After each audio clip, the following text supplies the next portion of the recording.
Welcome to the Heart Attack Thriver podcast. My name is Brian Simpson, and I'll be your host.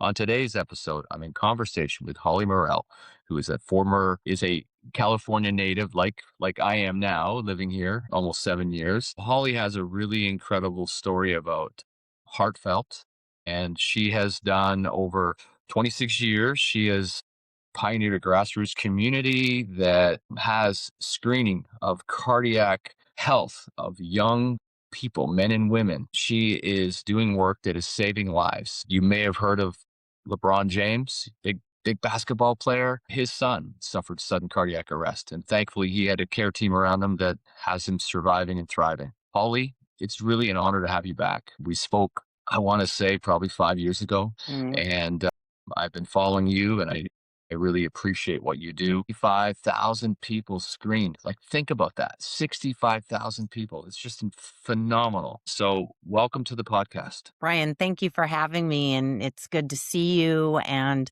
I want to say that I'm super pleased to see the progress of your podcast because I do think it was about 5 years ago, and it's been fun to watch it evolve and advance. And you've had some amazing guests that have shared amazing stories, and you're out there raising awareness and educating. And I really appreciate your efforts, and I appreciate the additional opportunity to join you today. Well, thank you for coming on. I know you're a very busy person, and, obviously it's the Monday after Easter weekend. So, hopefully, you were surrounded by your loved ones, and we had a big crew here at our house and just energized and ready to take on the week. Nice.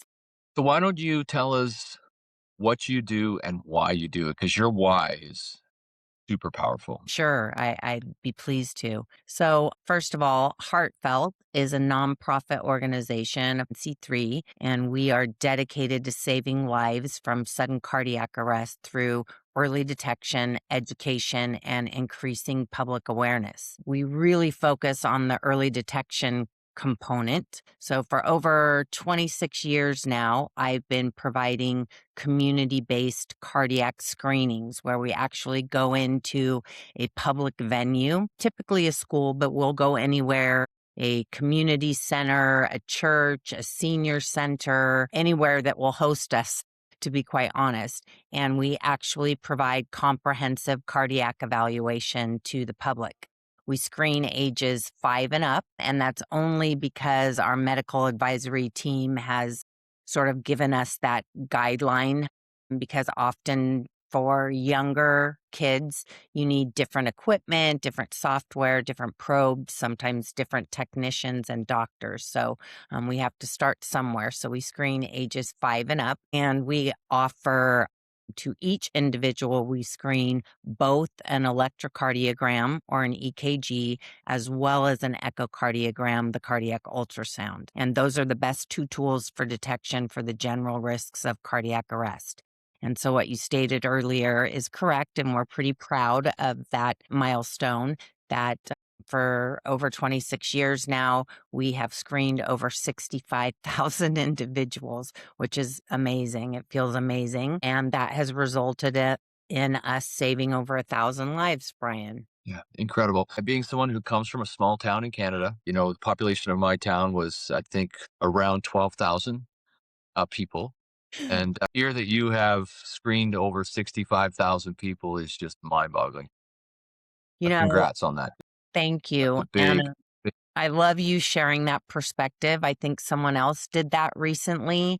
And as well as I do, sometimes when you're sharing your own story or accomplishments, you become a little bit like numb to it, right? Because you're sharing it so frequently. And then when someone puts it in a different perspective, like you just did for me, I think, wow, that is pretty astonishing, right? Because I would have screened your Mhm. whole town and then some. Yeah, yeah, it really is impressive. So walk me through and the audience through what does that look like? So you come in, you set your equipment up, you do these screenings, you've got people are coming, I'm sure. Like, how do you tell people that you're going to be coming to a community center near them? Because again, it's having had a heart attack, like there's awareness to it, but it's not anywhere near where it needs to be. It's the number one killer of men and women worldwide. What you're doing is really prevent people from having sudden cardiac arrest. And their heart stops, and then they need CPR. So there's a whole other component to it as well. So walk us through sort of how a typical day would go in a clinic like that. Sure. So I'll use the schools as an example because we primarily screen at schools and usually high school level. And how that comes to be typically, Brian, is sort of sad because it takes usually a tragedy in a community where a young athlete dies at a school. And then on the heels of that, the community becomes quite concerned, rightfully so. And then they reach out to us. And so then we would be working with the school. They would be providing the venue and helping us get the word out to the school, the families at the school. Typically, the schools thankfully open it up to the community. So we schedule a date and a time. We help create all the promotional materials like a flyer and such. And then the school is basically responsible for providing us the venue, doing the promotion, and providing a few supplies that they already have on campus, like tables and chairs and so on and so forth. And then otherwise, it's very turnkey on our side of things. We actually load up at our storage unit in a rented U-Haul or something similar, and we load up all our equipment based on the number that we're trying to accommodate that day. And we literally, it's thankfully usually in a gym where we have a wide open space and can basically construct the screening area that best suits our needs and gives the participants enough room and space for it to feel very comfortable. But yeah, we'll go in and we'll set up actual screening stations that house an echo and an EKG. And again, we set up the number of workstations that's needed to accommodate that number. So, like, for example, 2 Saturdays ago, we screened 150 people in 4 hours. So we had 10 workstations going, screening 10 people simultaneously.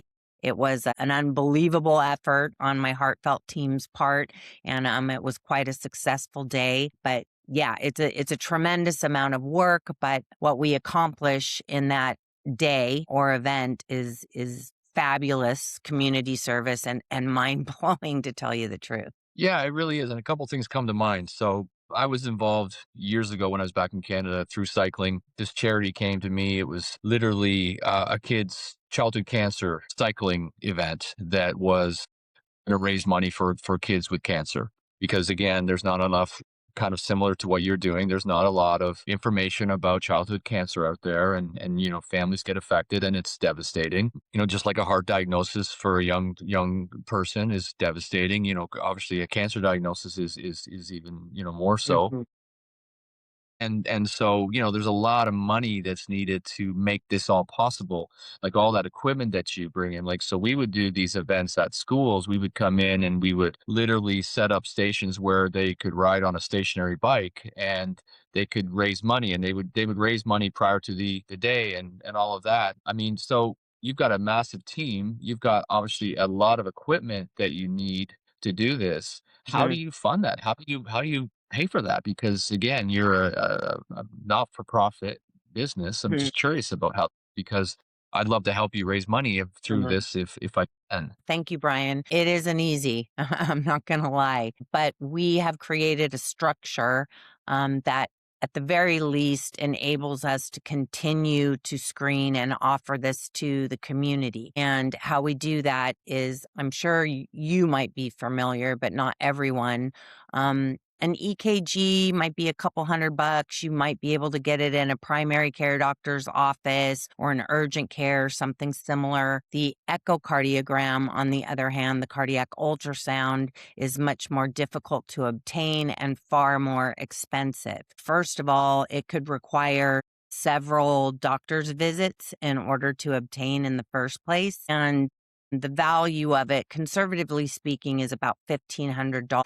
Now, I can't address insurance issues, right? Because everybody's insurance coverage is different and it varies. And it's also quite different for a young person, a child or a teenager, as opposed to adults and seniors and such. So just Generally speaking, the value of it is about $1,500. So, with our screening program, because each individual receives both always the EKG and the echocardiogram, we request a $100 donation in order to Okay. provide that. Now, it covers some of the costs, not all of the cost, but then we utilize funding, the limited funding that we do have to supplement that and or to help families that wouldn't even be able to afford the $100 donation. But we are always trying to fundraise beyond that to really cover the actual cost and to help us obtain, all the supplies and updated equipment and the staffing and all the expenses related to the screening efforts. But that's been a really tough part of the journey. It really has. But I'm proud to say that in spite of not having the funding that I believe we're so worthy of and deserving of, we've continued to serve our mission like nobody's business. I mean, for 26 years, I haven't allowed it to stop us. Yeah. Well, again, just nothing but props to you for that because I know firsthand it's hard. Again, I'm coming from a Canadian experience, of course, and I know right now too, in the way the world is right now, healthcare is kind of being diminished, unfortunately, in some parts of the world, and that's really sad because the work that you're doing, powerful work, needs to be done. To see someone so young die from something that could have been prevented is just a tragedy and a travesty. I just really admire, the fact that you're doing it anyway. You're still here after that many years doing the work. I just love that about you. I wanna just kind of go into a little different direction. I want you to talk about your why because I think why you do this is powerful. Sure. So the idea or the concept came to be based on my family history. So my family has a genetic heart disease called hypertrophic cardiomyopathy, which when I first started screening, they would generally say that it affected potentially 1 out of every 500 people. I think that number is closer to 200 now, which is very interesting. But in either case, it's quite an alarming number for a condition or a disease that not most people have ever heard of, right? Mm, And it's typically the cause of death when you hear about the otherwise seemingly healthy, active individual dying on the playing field. And in very simplistic terms, it's an actual thickening of the wall of the heart, which goes to show you how important screening is, right? Because I would imagine the reason why most people don't understand that they have the condition is because they've never had an echocardiogram before, because an echocardiogram, because it's giving us a vision of the heart and we're looking for structural issues, it's almost recognizable instantaneously, right? So it's sort of a difficult thing for me to wrap my mind around. But in any event, in my family, it did affect us quite drastically. We lost 6 of our family members to the disease and young cousins at 12 and 14. My father and another cousin had a heart transplant that gave them life, which is amazing. And then 3 others have devices implanted in our bodies to protect us from sudden death, including myself. The interesting part is I started my work in memory of my loved ones lost, but I wasn't conclusively diagnosed myself until about 3 years after running the screening program. So that was a little bit odd. I used to say I knew I was going to be a good spokesperson. I just didn't know how good of a spokesperson I was going to be. And mm, I feel that, my journey has been a little bit rough because I had to have a device, a defibrillator implanted in 2002, and it hasn't been a very easy journey for me. I've had a lot of challenges due to my defibrillator, and that has resulted in 7 surgeries over the years, including emergency open heart surgery that I barely survived. But it's taught me a lot, Brian, as you've shared your story with me, how powerful our personal experiences are. At the risk of sounding over dramatic, I really believe that my life was spared so that I could save others. And Mhm. now that I'm on the other side of all of that and living my best life and feeling healthy and super active, I'm just so grateful because I think the work that I do is not only a blessing to me, but it's an absolute privilege. And so I'm thankful for my own survival and my ability to try to spare other families the heartache of losing a loved one to what I believe is more often than not a preventable tragedy. Yeah, that's just powerful, like crazy powerful for you to be able to share that. And the commercial that comes to mind right now, I can't quite remember what it was, but it's like, I'm not just a client, I'm not just, I'm a client too, like I Brian, can't remember. I think that's hair transplants. Yes, it is. Yes, it is. I think it is. But I don't know. That just came to me. I mean, I'm very visual, and in my head, I'm visualizing that commercial, right? And I'm a Yeah. client too, and kind of applies to you as well. So I'm so glad that you're here, and that I knew you've had some struggles, but I didn't realize you had to have open heart surgery and emergency open heart surgery too. So when did that happen? That was in 2012. And then I had a great run because I didn't have another surgery until 2019. 2019, my device had come out of its pocket. And so I had to have a revision. But that was a long period of time that I was good from 2012 to 2019. So I'm grateful for that. And that was in COVID, Yeah. Yeah. That right? was Just interesting. just Well, just to add, right. add more, yeah, to add some more excitement to it all. Right. Yeah. Incredible, incredible. So moving forward, what's your vision in the next 5 years for what you're doing? Well, I would like to be able to figure out the fundraising component.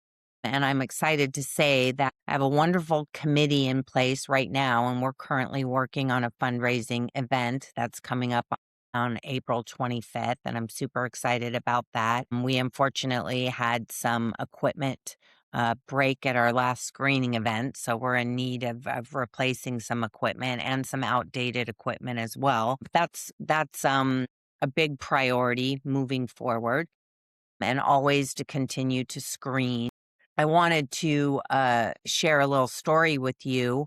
Um, we told you that we screen ages 5 and up. And a couple years ago, we were at a screening and a family came in and they had two twin boys and they were only 4.5. And what I explained to them, and I will to your listeners, is that it's not really based on the chronological number, right? It's based on their size. So oftentimes we'll take a younger child back and let the techs take a look and let them make the decision, right? And so these two little twin boys that came through our screening event at 4.5, we went ahead and screened them. And one of the boys was the one that we saved their life that day. And it was a beautiful moment, a beautiful experience. Always difficult dealing with the family because it's, rightfully so super frightening for them and so on and so forth. But usually when they get to the other side, they can take a deep breath and realize what happened based on the screening efforts, right? So this particular family had invited me to their home just about a month ago to reconnect with the family and spend time with the boy who's now going, I think he might be 6 now. And Brian, I gotta tell you, it was such a beautiful moment. I mean, to reconnect, it's so hard to put into words what that feels like, what Mm. that means. But through that experience, not only are they our special guests at our upcoming fundraising event, but those experiences for me keep me motivated and know Mm. that I just need to keep screening and providing early detection to as many people as possible.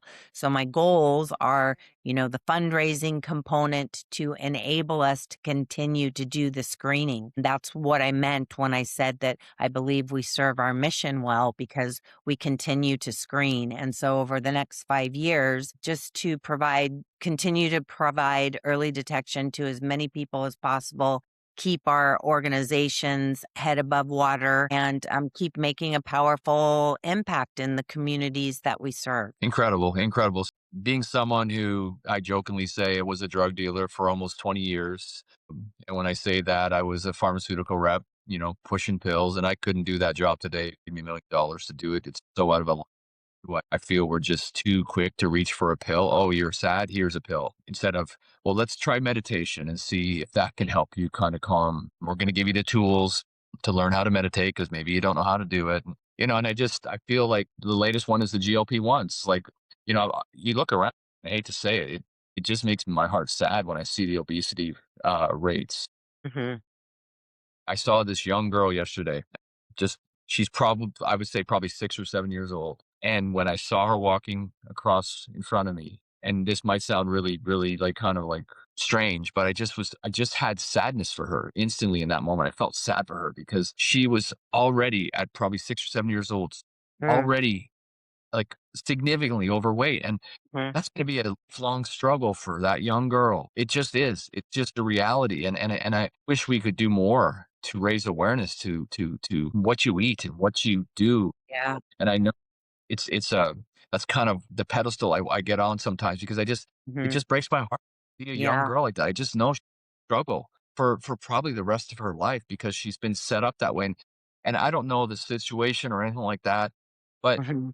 still, it's just we're too quick to pass the buck on stuff, and accountability is something I really feel in our health, we have to be accountable for it. She can't be accountable for it. She's probably 6 or 7 years old, and it goes back, and it's generational. I mean, it's crazy, but again, like I Well, said, it just speaks. if you don't Yep, mind, yep, Brian, I'll comment on that. I mean, I understand that it's super controversial, and I'm certainly no expert or extremely knowledgeable about the topic or the drug itself, but I did see something recently that, like you were expressing, it just made my heart feel so heavy because I think that the age limit right now is 12. And I saw a video talking about they're working on lowering it to like 6 or something like that. And I had this thought of a parent or a family, contemplating the idea of giving their young child the drug, right? And mhm, I believe that what it does is it curbs the appetite, right? So mhm. that then at the breakfast table, they might be eating 2 bowls of frosted flakes instead of 4 bowls of frosted flakes. And I just thought, how can that be the solution? It's really, really a scary concept in my humble opinion.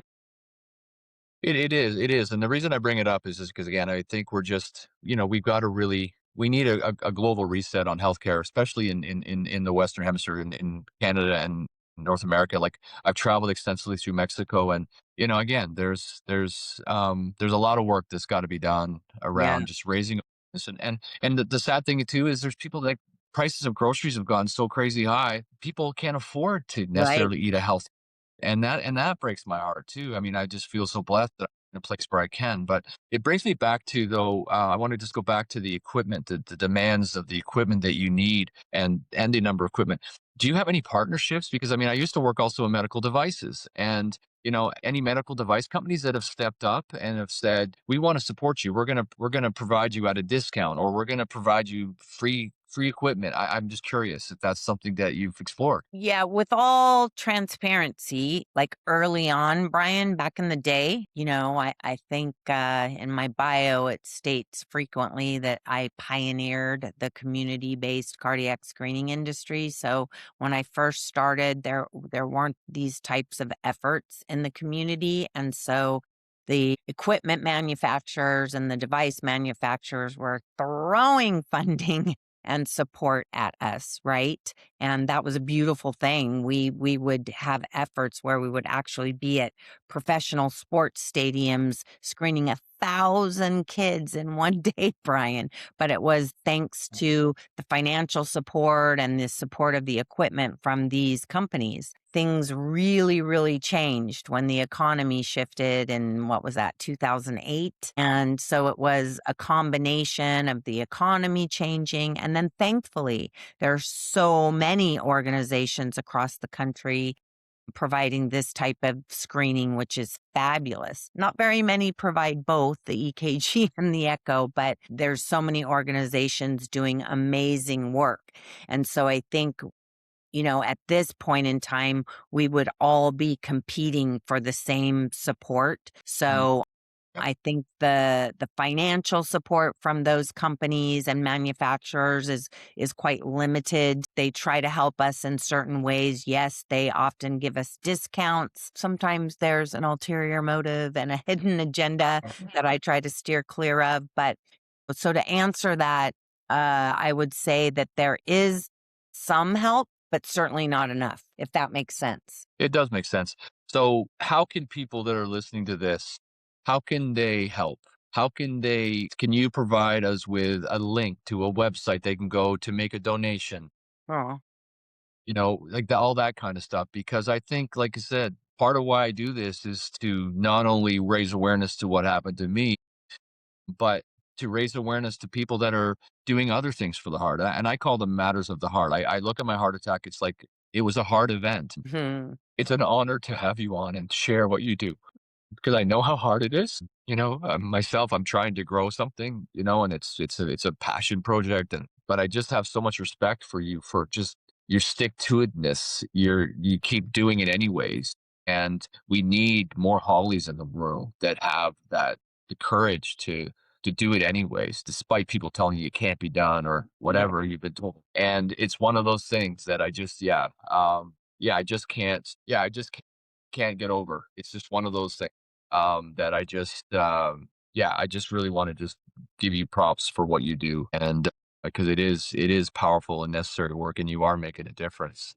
So if you're able to share with me, I'll put it in the podcast notes. Mhm. So what's a good way for people to contact you, Holly? Well, Brian, first of all, I would like to thank you for that beautiful acknowledgement. And we are all in this together. We attack the issues from different angles, but we're all in this together. And I know I said this at the beginning of the podcast, but I'm just so appreciative of your advocacy and your willingness to share your story, help other people share their stories, the medical professionals that you host, and just you provide so much education and raising awareness, and I thank you for that.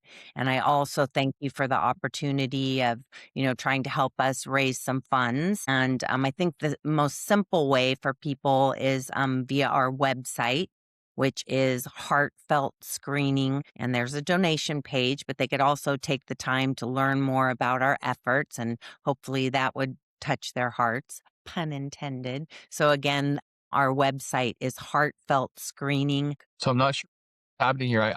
I'm losing a lot of the audio right now. I'm hoping that your computer device is going to be saving what you're saying. I don't know whether it's my connectivity or yours, but I'm unable to hear you. I lost you. Are you able to hear me? So I'm not sure what's happened here. Lost my connection with Holly. I'm going to continue to talk, and I don't know if it's going to come back.